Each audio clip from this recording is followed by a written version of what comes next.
efectos del tubo neural y puedes partir diciendo que estos corresponden a anomalías congénitas y estas son las más frecuentes del sistema nervioso central. Son la segunda causa de malformación congénita más frecuente luego de las cardíacas, es decir, las vamos a ver con relativa frecuencia. Se calcula que un 3% de los recién nacidos va a tener una malformación mayor del sistema nervioso central y de estas 0,5 por 1000 son defectos del tubo neural. Se calcula que responsables de las muertes fetales llegan a ser un 75% las malformaciones del tubo neural y pueden llegar hasta un 40% las muertes en el primer año secundarias a esta causa. Es decir, usualmente son frecuentes y son graves. ¿Qué son? ¿Cómo las podemos definir? Hablamos en conjunto de disrafismos espinales, disrafia espinal o defecto del tubo neural, término también que agrupa lo mismo, son malformaciones congénitas de la columna vertebral y la médula que básicamente se van a caracterizar por una falta del cierre, falta de oclusión parcial o total de las estructuras que la forman. Pueden ser estructuras neurales, óseas, mesenquimatosas, y usualmente van a presentarse esta falta de cierre en la línea media. Entonces, disrafismos agrupa cualquier alteración en la formación de la columna y la médula vertebral. Para entender un poco esto tenemos que hablar del desarrollo cerebral normal, porque dependerá la etapa en la que se produce para que el defecto tenga una extensión y tenga un compromiso. Y en la actualidad se habla de una neuroembriología, que básicamente integra la embriología clásica, la que conocemos, la que se va formando el embrión en capas, etcétera, con la genética molecular. En la actualidad se ha visto que existen una serie de genes que se van a activar en una determinada época que van a regular la formación de estas estructuras, la orientación celular, los cambios anatómicos, dónde va a ir cada neurona y que muchos de estos genes solo se activan en esta época y que los defectos en la formación de estas estructuras estarían relacionadas también con defectos en estos genes. Entonces, el conocimiento y el entendimiento de estos procesos nos puede llevar a nuevas terapias alternativas para el tratamiento de estos. Entonces, el foco del concepto de desarrollo normal, qué es normal y qué es anormal, ya cambia. Es solamente a entender que hay una estructura que está alterada hasta entender que existe un mecanismo de producción que regula estos procesos y que puede haber algún fallo en esas fases. Entonces, como les decía, esto nos da nuevas luces a un nuevo enfrentamiento y un nuevo tratamiento. La genética molecular, en este caso, es el futuro para el tratamiento de estas enfermedades y no solamente la reparación ya cuando la lesión está establecida. En el desarrollo psicomotor, en el desarrollo cerebral existen eventos que se llaman eventos mayores, que son hechos que se dan en una cierta temporada y que permiten dar al desarrollo de otras estructuras. Cada uno de estos eventos está regulado por genes específicos y empieza muy precozmente en la vida del embrión. Y así tenemos la neurolesión primaria, va a aparecer entre la tercera y cuarta semana de gestación. Esto quiere decir, pues muchas veces ya incluso antes de que la mujer se dé cuenta que está embarazada. El prosencéfalo en el segundo y tercer mes, la proliferación neuronal en el tercer y cuarto mes, la migración neuronal en el tercer a quinto mes, la organización es postnatal, 5 meses de embarazo hasta los años posterior, y la mielinización, que es un proceso que empieza en el recién nacido y no se sabe cuándo termina en realidad, pero se da una idea que es después de los 33 años. Es decir, que el sistema nervioso central tiene uno de los más largos de cualquier órgano y hace que también sea más complejo a veces entenderlo y puede estar sujeto a distintas variaciones a lo largo de su formación. Entonces vamos a partir con el primer evento, que es la neurulación primaria. Y esto, como decíamos, empieza alrededor de la tercera, cuarta semana. Al día 14, esto, conocimiento de embriología, el embrión tiene dos capas, uno que se llama epiblasto y una que se llama hipoblasto. Ya, entre los 15 al día siguiente de estos 15, 16 días aparece un engrosamiento en la línea media, en la superficie del epiblasto, que se llama la línea primitiva. Esta línea va a dirigir hacia dónde va a ser la porción caudal, dónde va a ser la porción medial del embrión. Y también aparece un otro engrosamiento que es la placa de la notocorda, la área de la notocorda. Entonces, los eventos posteriores, al día 16 aparece una situación que es una de las más importantes en tu vida. No es importante ni que estudies medicina, ni que te cases, sino que hagas una gastrulación buena. ¿Y qué significa? A través de la línea media, la línea primitiva, perdón, las células del epiblasto migran por debajo y van a formar otra capa que se llama el mesoplasto. Y de esa manera el embrión empieza a tener tres capas, que se llama el ectodermo, el mesodermo y el epidermo. Entonces, a partir de eso, se va a formar el sistema nervioso central. Entonces, cuán bien hagas la gastrulación, cuán buen sistema nervioso tendrás. Al día 18 se engruesa siguiendo la línea media, y esto da la formación de lo que se llama la notocorda, un engrosamiento por proliferación celular. Días posteriores, entre el 18 hasta el 22, se va a dar el proceso que se llama inducción, por el cual ese engrosamiento celular, siguen aumentando las células, se va a fusionar, se empieza a fusionar y forma un tubo, es el tubo neural, que va a ser el tubo neural primitivo.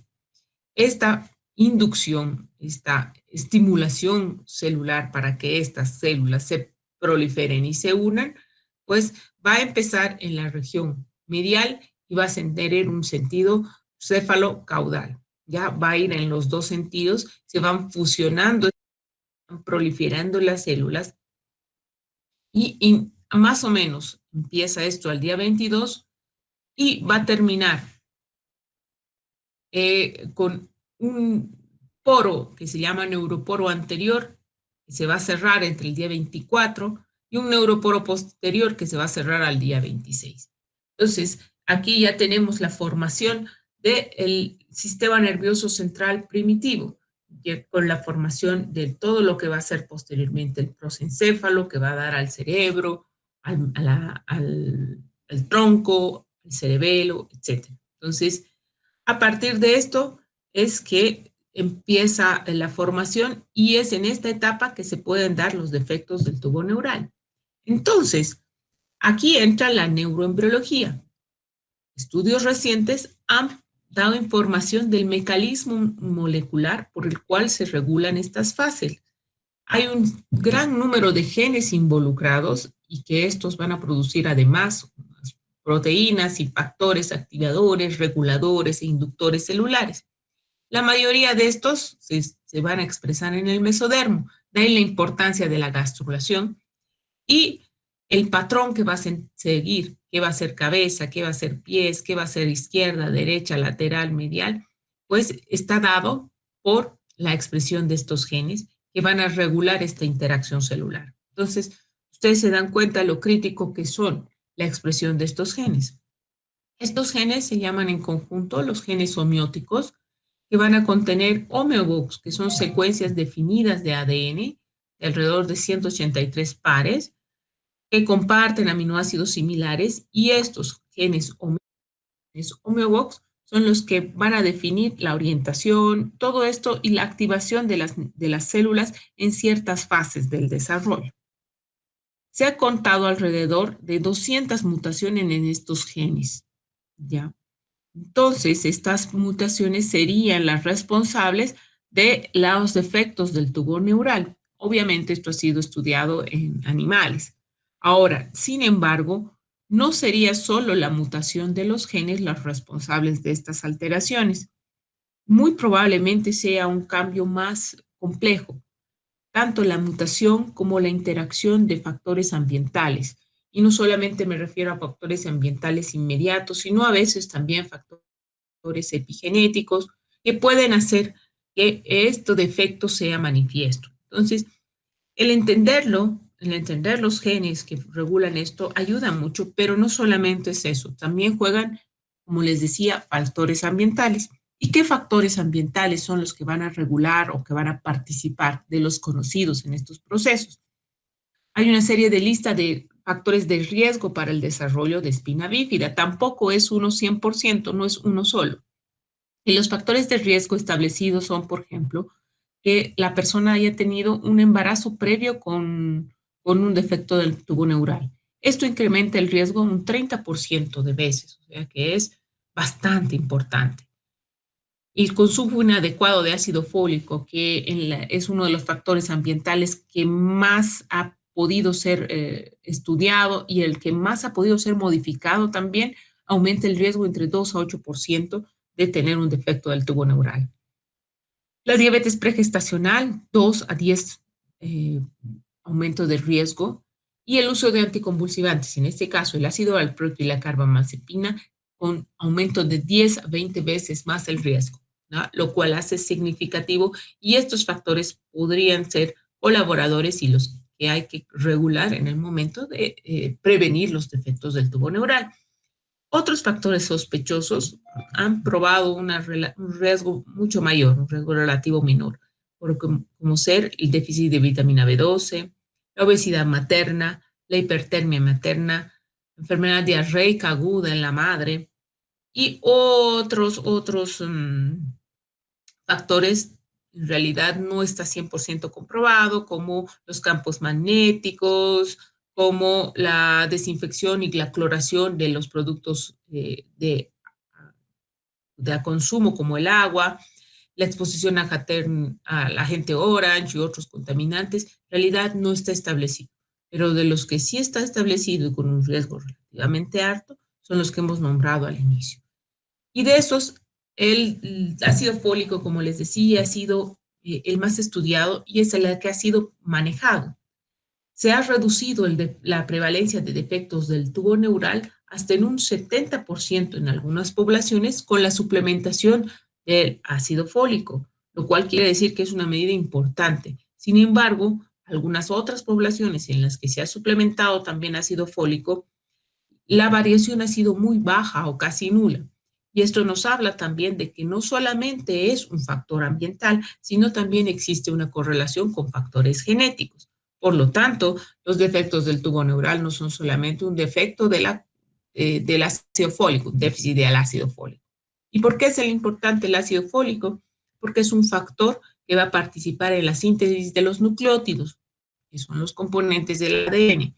Ya participa como un cofactor para la formación de tetrahidrofolato que va a formar los nucleótidos a través del metilente-tetrahidrofolato, 5,10 metilente-tetrahidrofolato. Entonces, participa en una reacción y que de ahí la importancia de su suplementación y que tengamos unos niveles adecuados de ácido fólico antes de la concepción. ¿Cuán frecuentes son los defectos? Habíamos dicho que es una causa importante de mortalidad y de malformaciones congénitas, pero las incidencias van a ser variables de acuerdo a los países. Por ejemplo, en Estados Unidos se calcula una incidencia de 5 por 1000, pero en China e India puede llegar a 10 por 1000, o sea, es bastante más frecuente. Aquí median factores poblacionales y también nutricionales, la suplementación de ácido fólico. En nuestro país no tenemos una estadística clara, tampoco realizamos suplementación de ácido fólico de manera rutinaria. Sí se hace cuando la mujer está embarazada, pero no se hace preconcepcional, que sería lo ideal.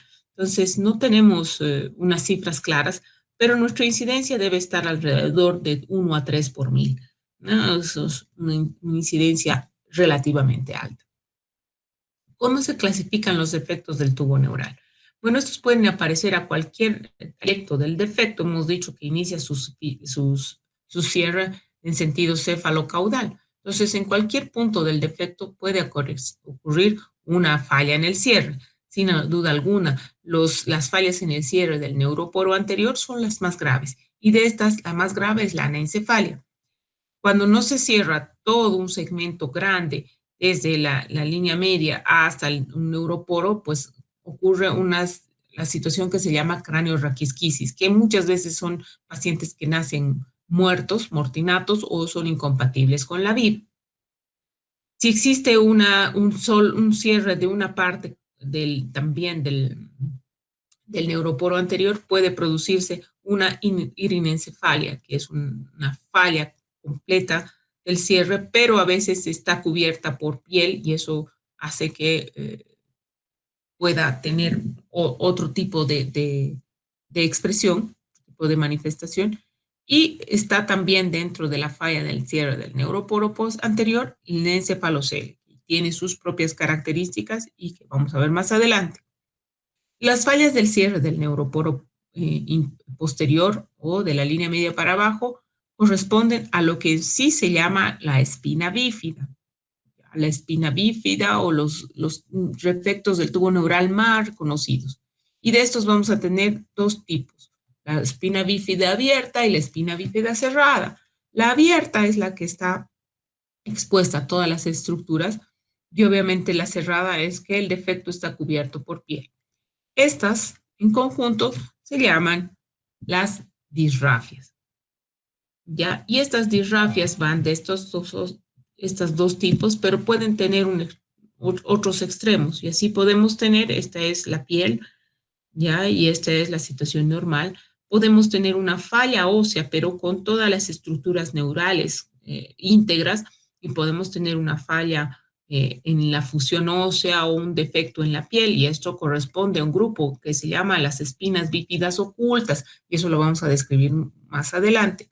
Y con defectos más manifiestos tenemos el meningocele, en el cual va a haber una exposición de una protrusión de las meninges a través del defecto abierto de la piel que puede tener elementos neurales ya en su interior. Puede este defecto estar cubierto por piel o puede ser un meningocele también abierto, ¿no? Abierto, en el cual puede haber estructuras neurales, nervios en su interior. Y el mielomeningocele, que sería la disrafia más compleja, en el cual está falta de fusión a la piel, hay un defecto en la piel, ¿ya? Y también hay una falta de fusión a nivel medular. Y el defecto puede incluir las placas medulares, la notocorda, la placa medular. Y este puede estar parcialmente cubierto por piel o definitivamente sin formación de piel. Y el espectro más severo de esto sería la mielorraquisquisis o raquisquisis, que ya lo habíamos visto antes, en el cual prácticamente no se fusiona ni al tubo, queda abierta la placa y expuesta hacia el exterior sin cobertura de piel, sin formación de hueso y sin formación de elementos neurales. Entonces, este es el espectro de afecciones que pueden aparecer y que se conocen en conjunto como espina bífida. De los más graves, la anencefalia, que es una falla del cierre del neuroporo anterior, que puede ser expuesto todos los elementos o a veces cubierto con piel. Y esto pues se da muy precozmente en la vida, como decíamos, la fusión empieza el día 22 y aproximadamente el día 24 es que pues, se debería cerrar el neuroporo anterior. Una variante viene a ser el encefalocele, que aproximadamente el tiempo de producción es el día 26, en el cual existe una fusión de las estructuras, pero hay una protrusión de meninges a nivel del neuroporo anterior que puede contener restos de parénquima cerebral o a veces es solo líquido, ¿ya? Pero existe una falta de continuidad a nivel de la formación del hueso y de la piel. Y en ocasiones puede ser que el contenido del encefalocele sea prácticamente toda la masa encefálica, ¿ya? Y esto hay un gran defecto y no haya dado lugar a la formación de la cavidad craneana. Este se aparece igualmente al día 26. Y están al otro extremo las disrafias, como les decía, que son los defectos básicamente de la formación en la parte inferior del neuroporo posterior de la médula. Y las disrafias pueden ser abiertas o cerradas, abiertas en el que el defecto está expuesto, hay una solución de continuidad, está expuesto en la piel, y cerrada en que está cubierta por piel. Las abiertas representan un 20% de los casos y las estructuras nerviosas y meningias se encuentran comunicadas con el exterior. ¿Ya? Estas usualmente requieren una reparación quirúrgica inmediata. Las disrafias ocultas usualmente no se ve elementos neurales, están cubiertas por piel, no hay exposición del tejido nervioso y usualmente puede haber a veces un defecto o a veces un aumento de volumen. Las disrafias ocultas representan el 80% y en estos casos también la reparación quirúrgica se impone, pero se hace posterior, programado, no como en el caso de las abiertas, que es una emergencia, porque está expuesto todo. ¿Cómo hacemos el diagnóstico? Bueno, lo ideal sería hacer un diagnóstico prenatal y no encontrarse al niño con el defecto en el momento del nacimiento, que son la mayoría de los casos que ocurren acá. El diagnóstico prenatal se puede establecer ya desde las 25, 26 semanas, incluso antes, por la medición del nivel de alfa-proteína sérica. Este puede estar presente en la sangre y está 2 a 3 veces lo normal en los defectos abiertos, en el 80% de los casos, y puede estar 95% positiva, aumentada, muy aumentada en las anencefalias. En los defectos cerrados, la alfa-fetoproteína puede tener valores incluso normales. Entonces, otro de los elementos que puede ayudar para hacer diagnóstico es la acetilcolinesterasa en líquido amniótico. Se miden y si existe, si está presente, habla de presencia de tejido nervioso expuesto. Obviamente los defectos expuestos tendrán positiva del TEX, los cerrados puede que este valor también sea negativo. Y sin duda alguna las imágenes son los más sensibles para el diagnóstico. La ecografía, que puede manifestar ahora las ecografías más modernas, 4K, puede manifestar el defecto claramente visible y en algunos casos la resonancia para defectos más pequeños. La resonancia se puede hacer y es segura en la mujer embarazada. Entonces, los pilares del diagnóstico son las imágenes. Entonces, una vez que tenemos diagnosticado el meningocele, una disrafia, pues hay que tratar de rápidamente dar un tratamiento. ¿Y qué es el meningocele? Habíamos visto una diferenciación entre meningocele y mielomeningocele. El meningocele es la herniación de un saco lleno de líquido cefalorraquídeo. En realidad, esto está limitado solamente a duramadre, aracnoides. En la mayor parte de los casos, este meningocele está cubierto por piel. La médula está formada, no se encuentra dentro del efecto, pero sí puede haber algunos ramos nerviosos. Y usualmente esto no se asocia a otras malformaciones. ¿Ya? Sí puede haber a veces asociado una médula anclada, pero usualmente es la protrusión de un saco de dura madre y aracnoide. La localización siempre va a ser en la línea media. La más frecuente es raquidia, aunque hemos visto que puede haber craneal y esa hablamos de encéfalocele. Y en craneal puede ser a nivel occipital, puede ser también a nivel nasal, línea media y puede ser interorbitario. Y esos a veces pasan desapercibidos y se diagnostican mucho más tardía. Siempre va a estar recubierto de piel normal, ya en la mayor parte de los casos. En algunos casos puede haber una capa membranosa fina que puede ver el contenido acuoso del interior y algunos ramos nerviosos y que a veces se rompe y con consiguiente hay una infección bacteriana que compromete las meninges. Pero la mayor parte de las veces está cubierta de piel normal. En caso de ruptura, que esté expuesta por esa capa membranosa que viene a ser como unas meninges modificadas, requiere una reparación quirúrgica inmediata. Entonces, podemos tener un meningocele raquídeo, un occipital, como hemos visto, y solo hay líquido, y en algunos casos un meningocele interorbitario, ya que aparece a nivel de la línea media en la nariz y que pues ya son de diagnóstico muchas veces más tarde. ¿Cómo se manejan? En recién nacido con envoltura sana, el manejo pues cuidadoso para evitar su ruptura y la cirugía puede posponerse hasta que el recién nacido esté estable y tenga un peso adecuado. Si está roto, hay que hacer un tratamiento pronto y un tratamiento antibiótico. Como les decía, el riesgo de la infección es alta. Y el tratamiento quirúrgico implica la reconstrucción del tubo y fijarse en las posibles adherencias que tenga la médula. Entonces, es un tratamiento que requiere una reconstrucción y es una cirugía más delicada.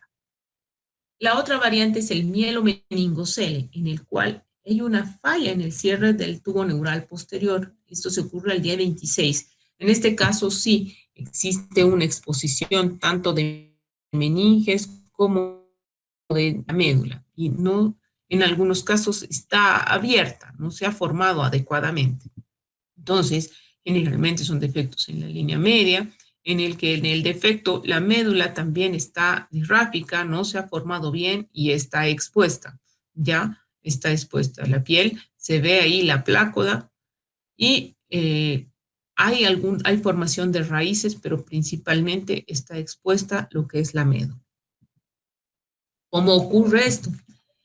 Bueno, una falla en el cierre en el cualquier punto del tubo neural va a producir un defecto que va a generar un escape de líquido cefalorraquídeo del sistema ventricular primitivo hacia el exterior, lo cual hace que no se dilate adecuadamente las vesículas romboencefálicas y no se forme adecuadamente el sistema ventricular.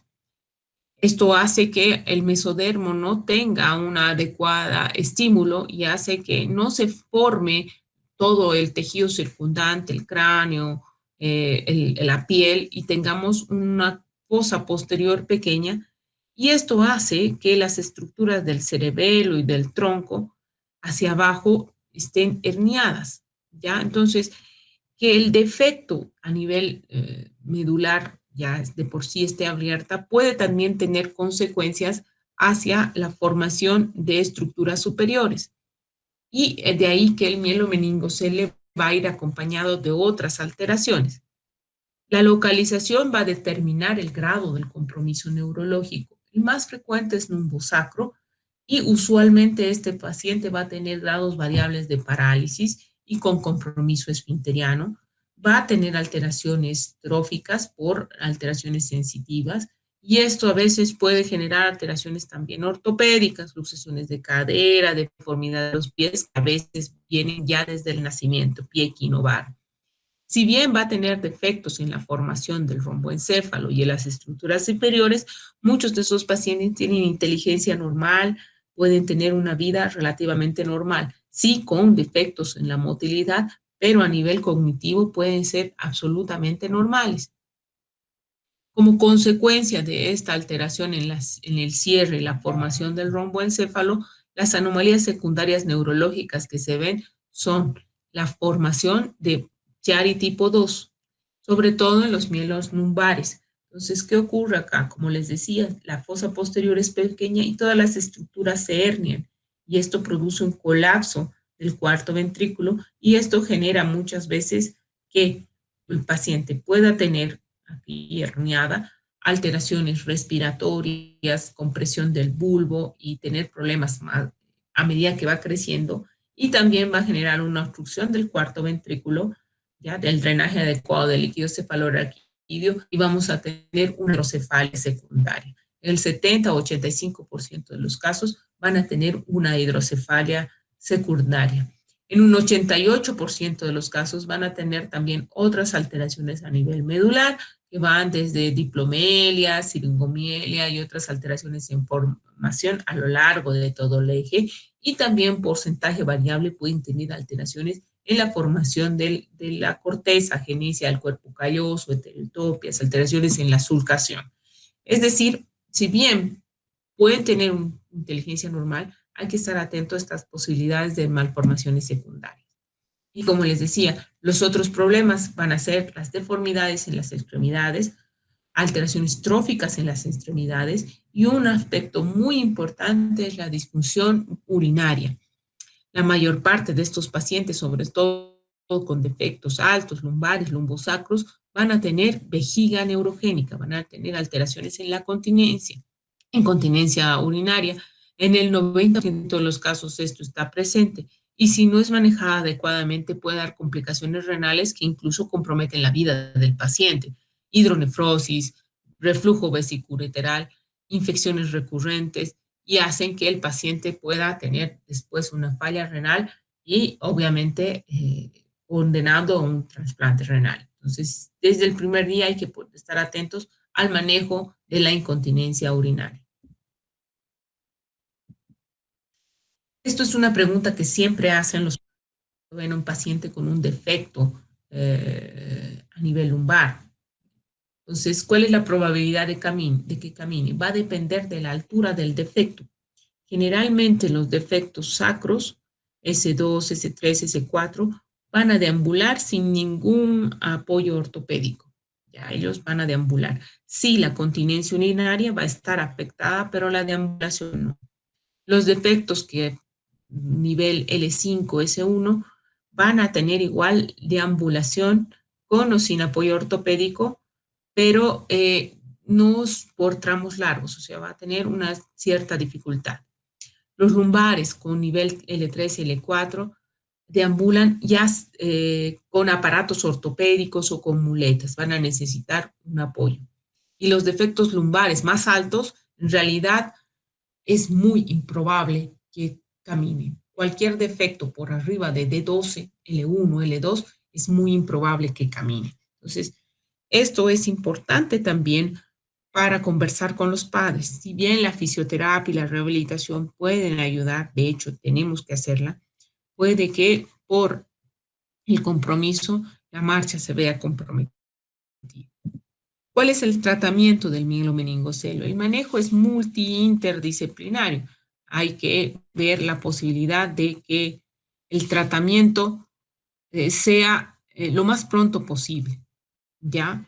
Como les decía, hay que determinar el nivel de la lesión, el desarrollo psicomotriz y las malformaciones asociadas en el niño. Entonces, como un flujograma de actuación, lo ideal sería que tengamos un diagnóstico prenatal de este niño para prepararnos y hacer toda una preparación. Existe también la posibilidad de una reparación prenatal. A ver, si tenemos una ecografía y que se ve una disrafia abierta, ya hay que hacer una evaluación por el neurocirujano y una evaluación por el obstetra. Si se plantea de acuerdo a la edad gestacional, si ya van a hacer, hay que pensar en una cesárea siempre, no un parto normal. En las primeras 12 horas de vida debe ser vista por el neurocirujano y hay que hacer los exámenes preoperatorios y la ecografía cerebral. Y la cirugía debe plantearse entre las 2 y 72 horas de vida, ¿ya? Y hay que controlar por la posibilidad de una hidrocefalia hasta el primer mes de vida, ¿ya? Entonces, después de la cirugía, se tiene que hacer un seguimiento para ver la parte urodinámica, la parte ortopédica, el desarrollo con la evaluación neurológica y, por supuesto, la evaluación infantil.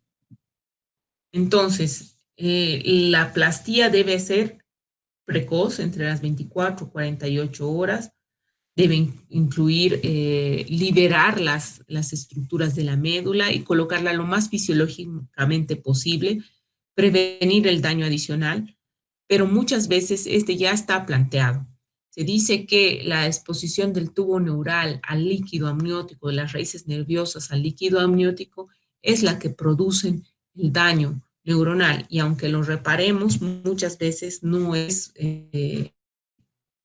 posible una reparación completa. Entonces, se ha planteado un tratamiento quirúrgico intraútero, la cirugía de los defectos del tubo neural intraútero. Esto principalmente porque se ha visto que la placa neural, los nervios son muy sensibles y se dañan por la presencia de orina en el feto, que es el líquido amniótico y que ésta se va a producir alrededor de las 25, 26 semanas. Entonces, lo que se plantea es la reparación quirúrgica de este defecto a ese tipo de gestación, 25, 26 semanas. Hay muchos casos ya reparados y hay trabajos expuestos y hay técnicas descritas. Ya es una cirugía pionera y que sí funciona. Lo que se hace es, pues, un corte en el útero, exponer el defecto y después proceder al cierre por capas. Puede no ser muy estricto como en el caso del niño ya nacido, después se lo vuelve a introducir al útero hasta terminar la gestación. Entonces, esto asegura que darle una cobertura de piel a la placa neural, a las raíces, para evitar que después puedan tener daño por el líquido amniótico. Y se colocan, hay distintas técnicas ahora más modernas, un trocar en el cual se va cerrando y dos cámaras el defecto del tubo neural. Incluso se hace vía endoscópica en la actualidad, ya no abierta, se cierra. En este caso, como les digo, no es necesario que sea estético o bien hecho, pero cubrir. Y en un segundo tiempo, ya cuando el niño nace, a veces se hace la reparación ya más estética, más detallada, pero se previene, se evita que haya alteraciones funcionales por el efecto del líquido amniótico. La serie más grande de estas cirugías está en Brasil, con un gran número de pacientes operados y una alta experiencia de los cirujanos. Lo que se necesita es un monitoreo adecuado también de la parte ginecológica para lograr que el embarazo llegue al término. Lo que nos toca vivir a nosotros es esto. El niño nace por parto normal con su defecto expuesto. No había diagnóstico perinatal y no se enteró que tenía un defecto y nace con la médula expuesta. Entonces, lo que se hace es la reparación ya postnatal, los primeros días, y ahí está la cicatriz. Y muchas veces son de muy buena evolución y los niños no tienen grandes déficits. El defecto, como ven, era grande, y esta es la niña que sí que logra mover, tiene un muy buen desarrollo psicomotor, muy buen contacto, y si bien va a tener defectos vesicales y va a tener quizás requerir apoyo ortopédico, puede tener una buena funcionalidad. Para terminar, existe un paso que se llama la neurulación secundaria. O sea, hay una primaria, hay una secundaria, que implica la formación de los segmentos bajos, los sacrocoxigios. Esto se da entre el día 28 y 32, en el cual las células de la porción caudal del tubo neural que se formaron se van vacuolizando, se van muriendo y coalescen y se contactan con el tubo neural, ¿ya? Y este proceso dura hasta la séptima semana, es decir, va regresionando, ¿ya? Y esto va a continuar incluso hasta el nacimiento.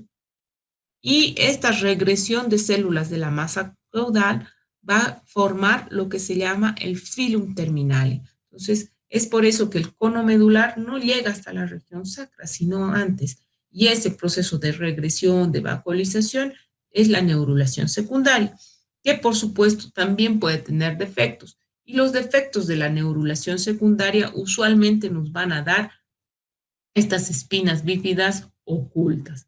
Y a veces no hay ningún defecto óseo, no hay ningún defecto nervioso y solo tenemos a veces una mancha, un mechón de pelo. Y si vemos, pues va a tener acá una comunicación, ¿ya? Una pequeña comunicación, a veces un lipoma acompañado y una comunicación fibrosa con el exterior, ¿ya? Entonces, ¿cómo podemos nosotros sospechar de una disrafia oculta? Usualmente puede haber alteraciones genitourinarias y rectales porque igual compromete el cono medular. A veces se acompañan de deformidades óseas igual sacras o sacrococcígeas y las extremidades inferiores pueden tener una movilidad o una sensibilidad disminuida. A veces no. Usualmente si son bajos, muy bajos, pueden no tener ningún compromiso. Y puede haber una lesión cutánea en la línea media muy sutil, un mechón de pelo, una pequeña fosita, un lipoma o un seno dérmico o lo que se llama una cola de fauno. A veces es más manifiesto así. El niño no tiene déficit neurológico y aparece este defecto. O a veces puede ser un defecto de esta naturaleza o es una atrofia en la piel. O esto que se llama cola de fauno, que es un mechón de pelo y que uno va a ver, igual tiene un lipoma en el canal medular, que va a tener un tejido fibroso que va a comunicar con el exterior. El riesgo de esto es que puede generar que la médula se quede anclada, es decir, no ascienda, y esto a medida que el niño va creciendo va a generar déficits motores, y además, si hay una comunicación con el exterior, puede ser susceptible a generar infecciones, meningitis. Este es otro caso, que es un lipoma, en el cual aquí ven la piel, hay un pequeño defecto casi notorio, pero está comunicado con no hay continuidad, y aquí hay un defecto graso que es un lipoma. Entonces, como hemos dicho en los estudios, el 70% de los casos de disrafia se pueden disminuir con el uso de ácido fólico, pero este tiene que ser uso periconcepcional, es decir, antes del embarazo. Recordemos que ya al día 14 se empieza a formar la línea media y se empieza a formar el sistema nervioso central. Entonces, no sirve la suplementación después, incluso que la persona esté embarazada, debería ser antes. Y las recomendaciones van de que se debería suplementar 0,4 miligramos diarios de ácido fólico para la prevención de la ocurrencia, es decir, en mujeres que nunca han tenido un hijo con defecto al tubo neural, y esta dosis es 10 veces mayor, 4 miligramos, para la prevención de la recurrencia. Se recomienda que toda mujer en edad fértil, con vida sexual activa, debe tomar al menos 2 meses previo a la concepción y 3 meses al embarazo 0,4 miligramos diarios de ácido fólico. De esa manera disminuiríamos la incidencia de estos defectos, y esto es un estudio que está 100% comprobado y es una medida que funciona. Bien, para terminar, solamente decirles que un niño siempre puede enseñarte 3 cosas: ponerte contento sin motivo, estar siempre ocupado con algo y saber exigir con todas tus fuerzas aquello que deseas. O sea que siempre tenemos que tener un niño en nuestro corazón. Gracias y termino.